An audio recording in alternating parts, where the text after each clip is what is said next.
თაღლითი თახირ სულთანოვი ხუჯა ფულით ხელში. რამდენიმე დღის წინ ის ნათესავის ქორწილში გამოჩნდა.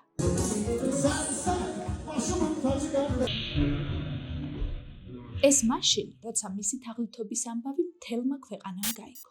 მეტიც, პროკურატურამ გამოძიება დაიწყო AK ჯგუფის თაღლითობის საქმეზე. დაყადაღებულია მისი ოჯახის წევრებზე გაფორმებული 10 ბინა და 2 მანქანა. პროკურატურას ვკითხეთ. დატოვა ვინმე ქვეყანა ამ თაღლითთაგან? დაიბარეს რომელიმე გამოკითხვაზე. ვინმე ხომ არ დაუკავებიათ? პასუხი არ მიგვიღია. შეგახსენებთ, რომ თახირმა მსხვერპლებს სულ მცირე $429,000 მოპარა. თავად კი 2023 წლის 5 თვეში ანაზღაურებად, ხელფასად $130,000-ზე მეტი მიიღო. ბერი ანდერსონი, იგივე თახირ სულთანოვი, კლიენტის შენარჩუნების ჯგუფის ლიდერი იყო.